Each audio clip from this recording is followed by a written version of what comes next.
नमस्कार दोस्तों, myself Atharva Medkari also known as Venkatesh. आप सभी लोगों का Krishnai pre medical and medical academy इस एजुकेशनल यूट्यूब चैनल में स्वागत है।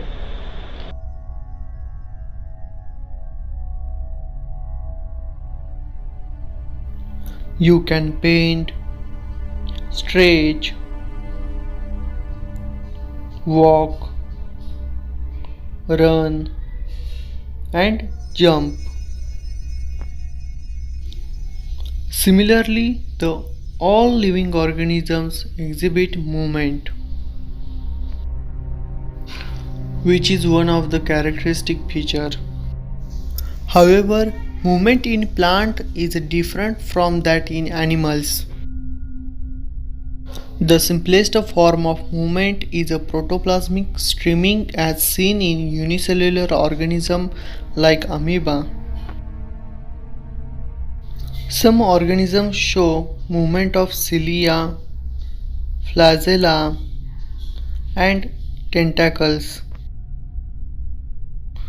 while many others are able to move their eyelids, tongue, jaws, hands, and legs. Sometimes movement may result in change in location or place. Such a voluntary movement is called locomotion. The different type of locomotory movement are swimming, walking, running, climbing, and flying, all over in some animals. The structure is used for locomotion also have the other movement. In the paramecium, cilia are used for locomotion as well as in movement of food through cytopharynx. Similarly, in the hydra, tentacles are used for locomotion and capture to prey.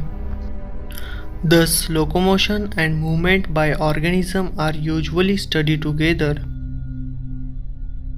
In fact, all locomotion is movement, but all movement are not locomotions. The three main types of movement in human cell are amoeboid, ciliary, and muscular. Amoeboid movement is seen in some specialized cells such as macrophages and white blood cells. This movement is produced by pseudopodia due to protoplasmic streaming. All over, cycloskeletal elements like microfilament are also involved in this type of movements. Another type of movement is a ciliary movement, which occurs in most internal tubular organs lined by ciliated epithelium. One such an example of ciliary movement is seen in trachea, where the cilia move in coordinated manner to remove dust particles and foreign substances inhaled while breathing. Another example is movement of the egg through the female reproductive tract, which is lined by cilia. The third type of movement is muscular movement, which is seen in the eyelid, tongue, jaws, hands, and legs. The contractile muscle help in body movement and locomotion of the organism. All over, locomotion is brought about by the coordination of the muscular, skeletal, and neural system. Thus, the living organism move from one place to another as well as the exhibit different type of movement such as amoeboid, ciliary, and muscular movement of the eyelids, tongue, jaws, hands, and legs. Muscles play an important role in body movement as well as the movement of internal organs. Without muscle, it would be impossible to bend, stretch, walk, and any activity. In fact, muscles constitute about the 40 to 50% of the body weight in adult. Muscle is a specialized tissue that originates in mesoderm. Interestingly, it is the only tissue in your body that has special properties like contractility, extensibility, elasticity, excitability. Muscle can be classified based on their location, appearance, and nature of regulation of the activities. Based on the location, muscle are classified into three types, namely skeletal, visceral, and cardiac.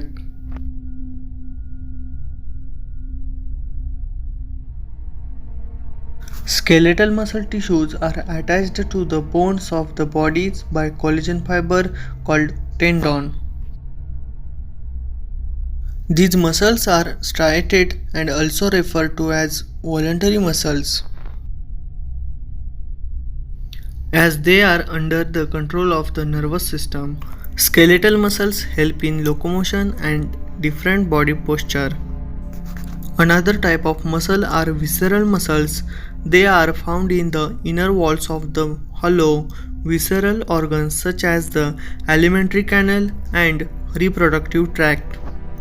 In contrast to skeletal muscles, these muscles are unstriated or smooth and involuntary. These muscles help to carry food through the digestive tract and gamete through the genital tract. The third type of muscle is a cardiac muscle, which is found only in the heart. Cardiac muscle cells are branched, striated, involuntary, and contain a single nucleus.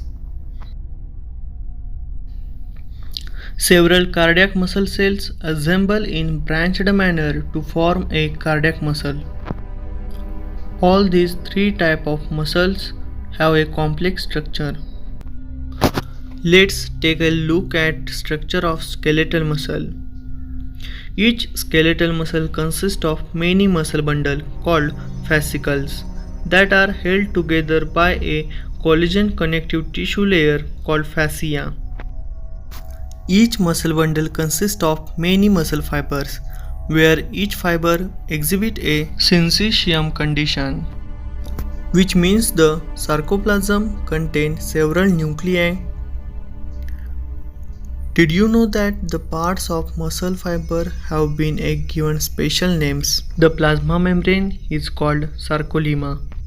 The cytoplasm is known as the sarcoplasm, and the endoplasmic reticulum is called as the sarcoplasmic reticulum. The sarcoplasmic reticulum is a storehouse of calcium ions, which are important for muscle contraction. Each muscle fiber consists of several myofibrils that are parallelly arranged. These myofibrils show alternate light and dark bands. These striations are due to alternate distribution of two important proteins, actin and myosin. The light band contains actin and is known as isotropic band or I band, whereas the dark band contains myosin and is known as anisotropic band or A band. Both actin and myosin are rod-shaped proteins are arranged parallel to each other as well as to the longitudinal axis of the myofibril. However, myosin filaments are thicker compared to actin filament, and they are therefore also called thick and thin filament respectively. They are alternately arranged throughout the length of myofibril. Each A band is bisected by a thin fibrous membrane called the M line, to which the thick filaments are attached. Similarly, the center of each I band is bisected by an elastic fiber called Z line, to which all the thin filaments are attached.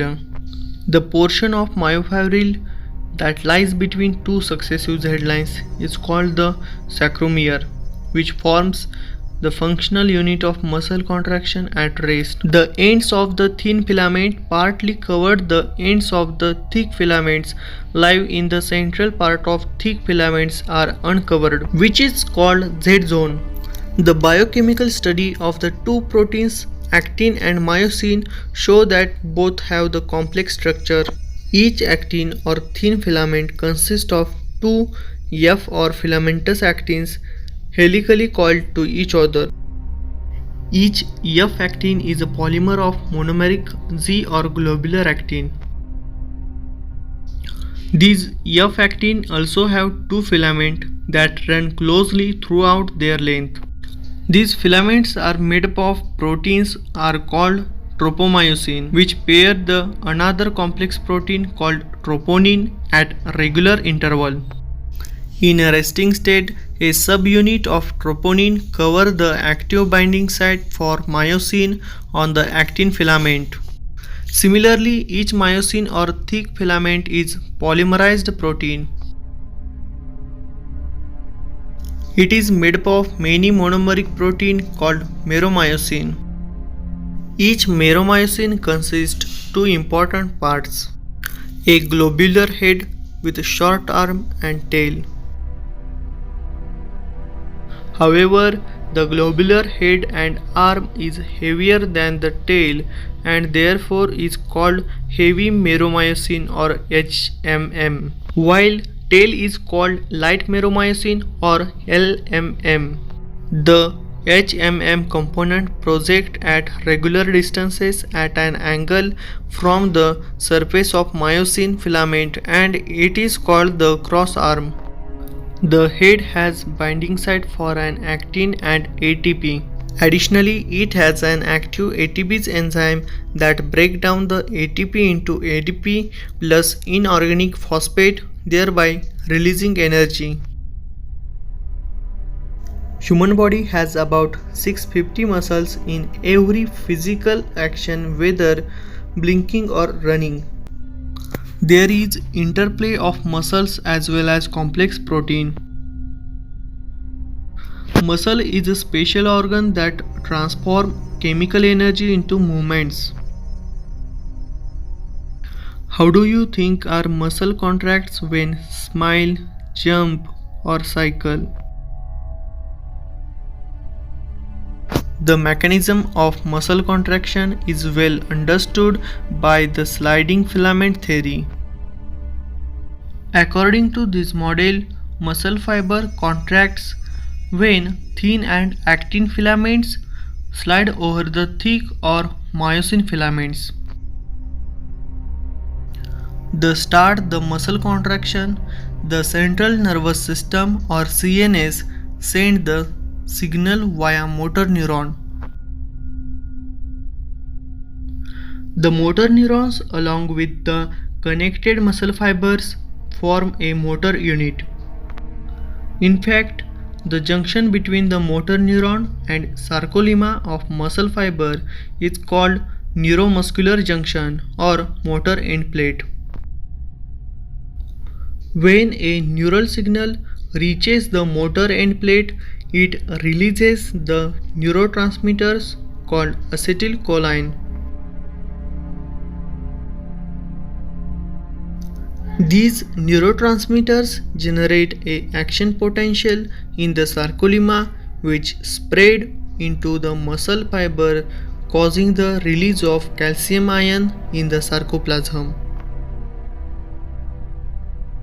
The calcium ions further bind to a subunit of troponin on the actin filaments, which causes the troponin into change conformation and move the tropomyosin.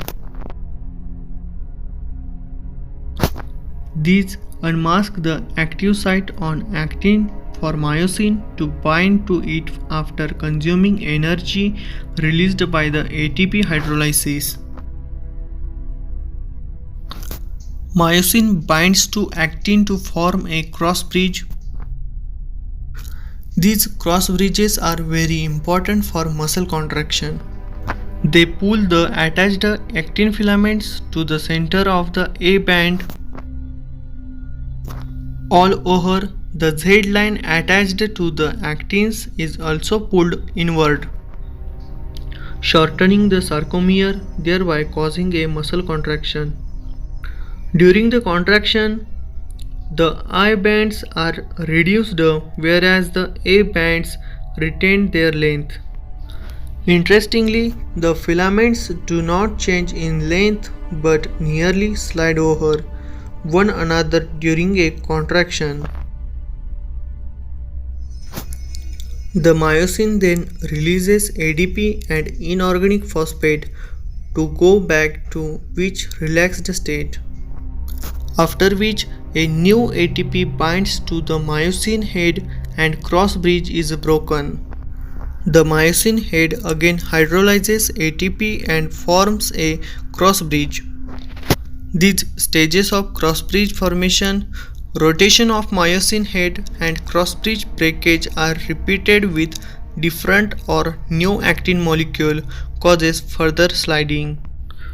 The process repeats to calcium ions are pumped to back into the sarcoplasmic cisternae, resulting in the masking of actin filaments. This causes the Z lines to return their original relaxed position. In fact, the repeated activation of muscles may lead to the accumulation of lactic acid due to the anaerobic breakdown of glycogen, causing muscle fatigue. Muscles can be of two types. First is those that undergo aerobic respiration and second is those that depend on anaerobic process for energy. Muscles that respire aerobically, also called red fibers. These muscles contain a red pigment called a myoglobin that stores oxygen. These muscles also have several mitochondria that consume the stored oxygen for ATP production. On the other hand, muscles that show anaerobic activity are called white fibers. They have very little myoglobin.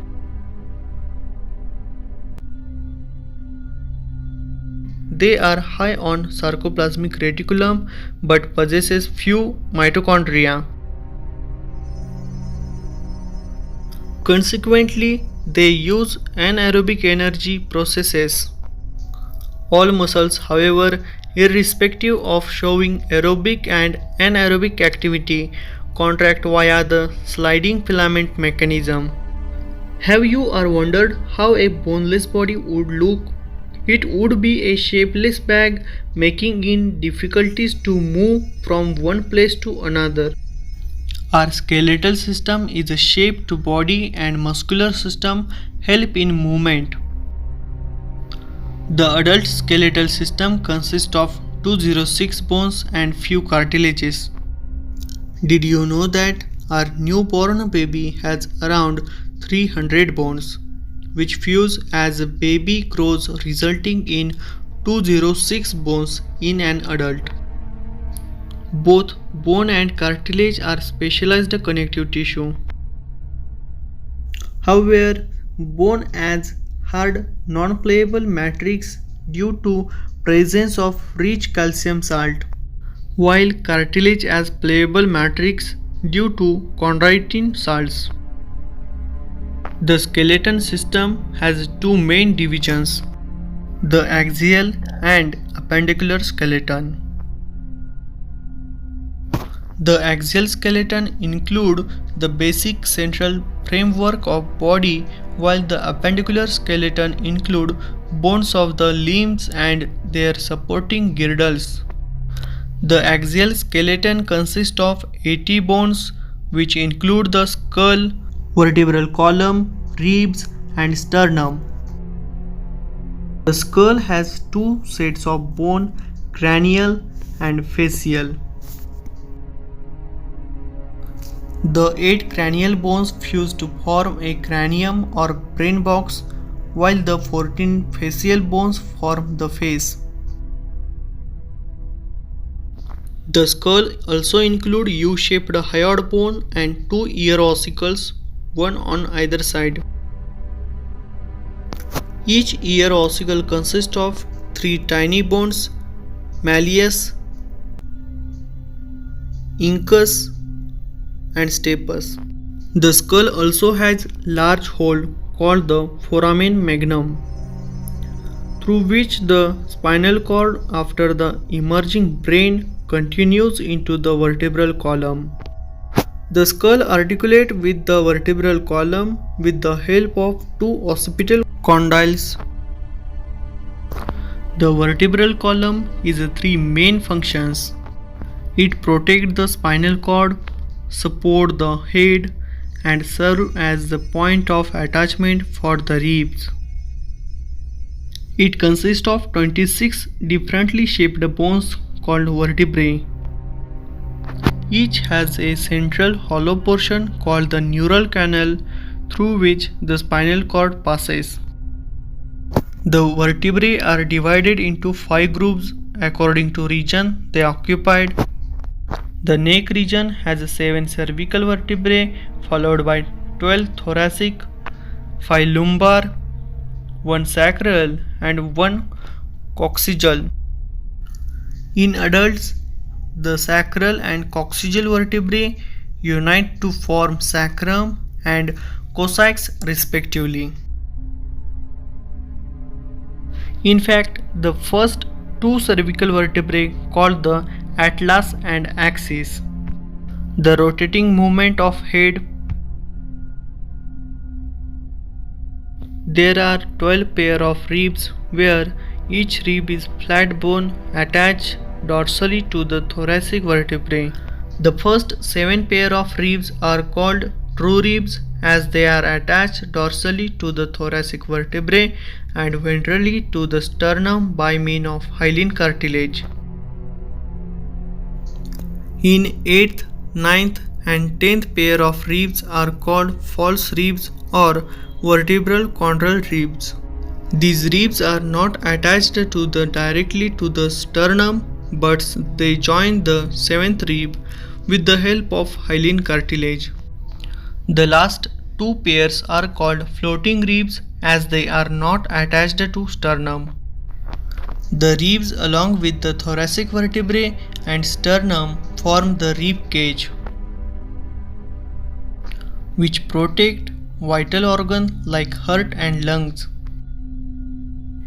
Thus, the axial skeleton consists of 80 bones including the skull, vertebral column, ribs and sternum. The remaining 126 bones form the appendicular skeleton, which include bones of the limbs and their supporting girdles. Interestingly, each limb consists of 30 bones.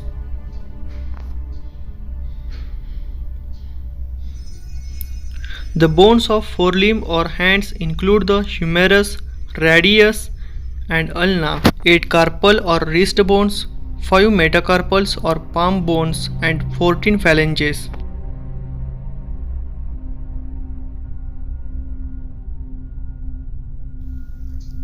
The bones of hind limb or leg consist of femur bone, tibia and fibula, 7 tarsals or ankle bones, 5 metatarsals and 14 phalanges. Another bone called the patella or kneecap is found on the ventral side of the knee.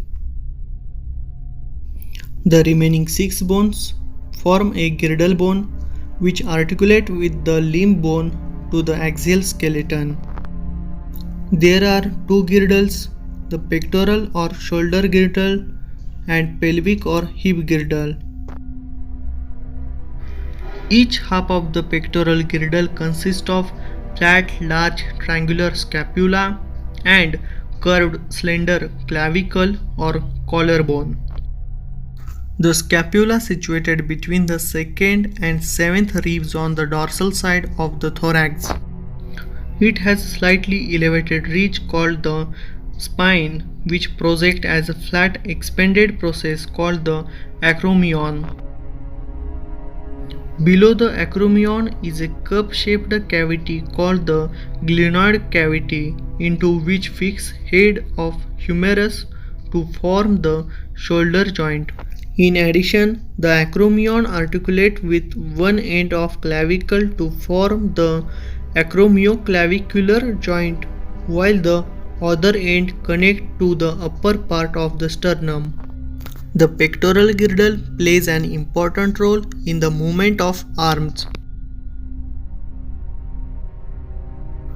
The other girdle is the pelvic girdle, which consists of two coxal or hip bones.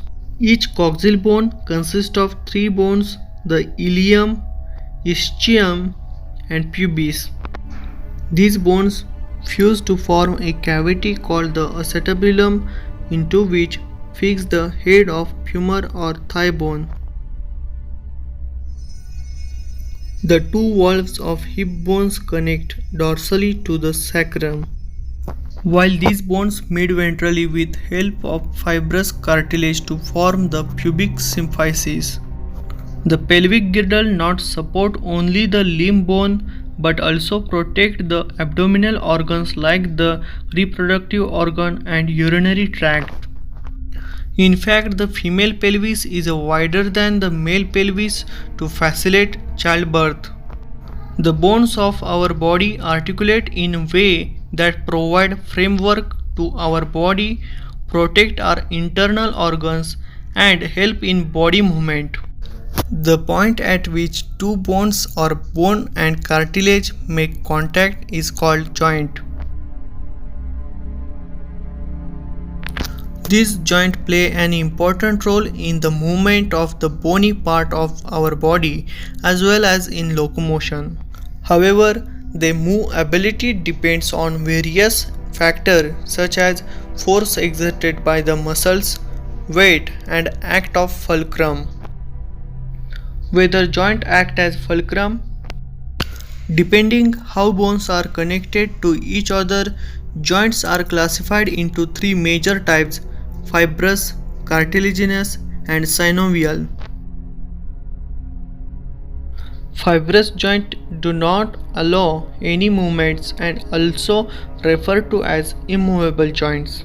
For example, the cranial bones which fuse end to end with the help of fibrous connective tissue to form the cranium. Another type is the cartilaginous joint, in which bones are joined with the help of cartilage. This joint is found between the adjacent vertebrae in the vertebral column, which permit limited movements. The last type is a synovial joints, which is characterized by the presence of lubricating fluid called synovial fluid filled in synovial cavity between the articulating surfaces of the two bones. These joints allow the considerable degree of movement. There are several types of synovial joints such as ball and socket joint between the humerus and scapula, the hinge joint between the ulna and humerus, the pivot joint between the atlas and axis vertebrae, gliding joint between the carpal, and saddle joint between the carpal and metacarpal of the thumb. In this way, the skeletal and muscular system function in perfectly coordinated manner. However, over a period of time, this system may begin to exhibit some disorders. One such disorder is a myasthenia gravis, which is autoimmune disorder that affect the neuromuscular junction characterized by fatigue, weakening, and paralysis of skeletal muscle. Muscular dystrophy is also common and is characterized by progressive degeneration of skeletal muscle fiber. It is considered a genetic disorder. The another disorder, tendoni, caused a rapid spasm in a muscle due to low calcium ion, whereas arthritis is the inflammation of joints. A disorder is commonly seen in elderly people. Elderly people also suffer from the osteoporosis, which is characterized by decrease in bone mass, which is increases the chances of fractures. It is caused by decrease in a level of estrogen and is therefore more common in women. Gout is another disorder which result in inflammation of joints due to the accumulation of uric acid crystals. It is essential to observe a healthy diet and lifestyle so that the skeletal and muscular systems can function efficiently.